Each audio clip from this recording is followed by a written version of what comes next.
Hello, Assalamualaikum. Shaitan Tasman Tom Shakuba how to record slideshow in Microsoft PowerPoint Bank Tasman Tom Shaku আমরা আমাদের Microsoft PowerPoint এর মধ্যে slide show রাখতে হবে। তো কাজটা করার ক্ষেত্রে এটা মিনিমাইজ করি। মিনিমাইজ করার পর আমরা যে কাজটা করব সেই ক্ষেত্রে প্রথমে আমরা কি করব, আমরা এখানে আমরা আমাদের রেকর্ড স্লাইডে আসবো।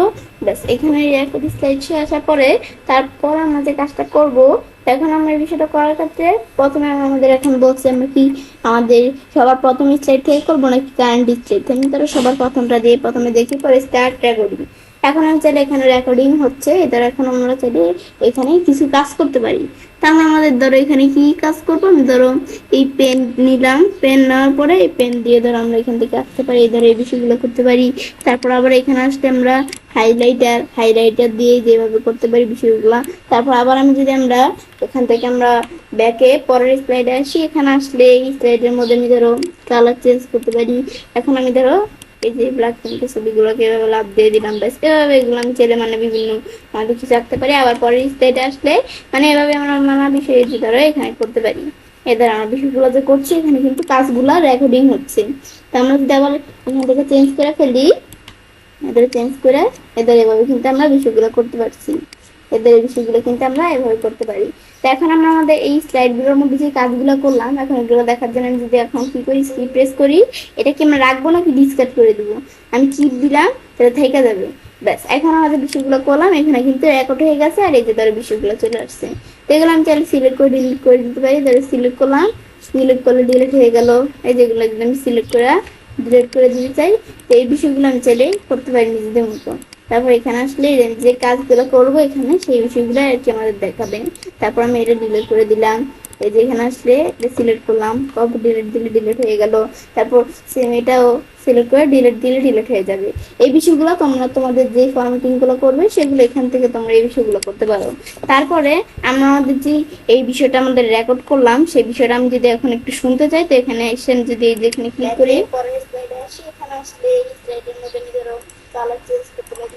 তো এখানে আমরা যে বিষয়টা আমাদের রেকর্ড করলাম এটা কিন্তু চলে আসছে। এখন এটা সিলেক্ট করে আমি ডিলিট প্রেস করে বিষয়টা ডিলিট হয়ে গেলাম। তো তারপর আমরা যদি এখানে রেকর্ড স্লাইডে আসি, এখন বলছে আমরা কি এখন আমাদের এখানে আমরা কিন্তু প্রথম অপশনটা দিয়ে দেখছি। এখন আমি দ্বিতীয় অপশনটা দিয়ে দেখতে চাই। তো প্রথম অপশনটা আমাদের হচ্ছে আমরা যেই স্লাইডে থাকি না কেন সবার প্রথম স্লাইড থেকে শুরু হবে। আর এটা দিলে আমরা কারেন্ট স্লাইড যেই স্লাইডে আছে সেখান থেকে শুরু হবে। আমরা স্টার্ট রেকর্ডিং দিলাম, দেওয়ার পর আমরা এরকম অপশন চলে আসলে এখন আমরা আমাদের এখানে কি কাজ করব, ধরো আমি হাইলাইটার দিয়ে এভাবে আমরা দিলাম। ব্যাস দেওয়ার পরে এখানে এভাবে বিষয়গুলো আমরা করতে পারি। এদের আমরা যে এটা ড্রয়িং করতেছি এখানে কিন্তু হচ্ছে। আবার পরের স্লাইডে আসলে এই স্লাইডের মধ্যেও এদের আমরা এখান থেকে আমরা যে বিষয়গুলো করছি এদেরও হচ্ছে। ব্যাস এভাবে বিষয়গুলো করার পর আবার আমরা রাইটার দিয়ে পরের স্লাইডে আসি। ব্যাস এভাবে কিন্তু আমরা এই বিষয়গুলো করতে পারি।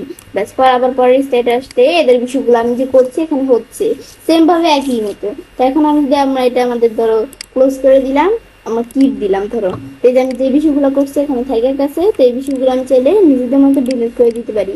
এখন আমি যদি এই যে ডিলিট দেই, ডিলিট হয়ে যাবে। এগুলো আমি চাইলে নিজেদের মতো ডিলিট করতে পারি। তারপর এটা সিলেক্ট করে ডিলিট দিলাম। এভাবে আমরা ডিলিট দিলে ডিলিট হয়ে যাবে। মানে এভাবে আমরা যে বিষয়গুলো করবো সেগুলো আর কি আমরা উঠিয়ে দিতে পারি। তো আমার এগুলো দেখার যেহেতু প্রয়োজন নাই কোনো, আমি এগুলো উঠিয়ে দিলাম। তারপর আমি যে মিউজিকটা এই যে আমি ধরো এখানে আমি যে অডিওটা এখানে আছে এটা আমি শুনতে চাইলে রেকর্ডিংটা কিন্তু এভাবে আমরা শুনতে পারি। আমরা ডিলিট করলে ডিলিট হয়ে গেল। তারপর আমরা এই যে রেকর্ড স্লাইড আমরা পরে যদি এই যে ক্লিয়ারে আসি, আমরা টাইমিং অন কারেন্ট স্লাইড আমরা ক্লিয়ার করতে চাইলে এগুলো করতে পারি। আমি যদি এটা দেই তাহলে কিন্তু আমরা বিষয়গুলোই যেভাবে ক্লিয়ার করে ফেলতে পারি। ব্যাস এখানে কিন্তু আমরা আমাদের এভাবে কিন্তু এই বিষয়টা দেখলাম কি কাজ করে, দেখাবো আমি ছেলে কাজটা করতে পারি। এভাবে আমরা খুব সহজে আমাদের মাইক্রোসফট পাওয়ার পয়েন্টের মধ্যে আমাদের স্লাইড শো আর কি আমাদের রেকর্ড স্লাইড শো ব্যবহার করতে পারি। ফ্রেন্ডস, আমার আজকের এই ভিডিও তোমার ভালো লেগে থাকে আমার চ্যানেলটি সাবস্ক্রাইব একদম সবার সাথে শেয়ার করবে।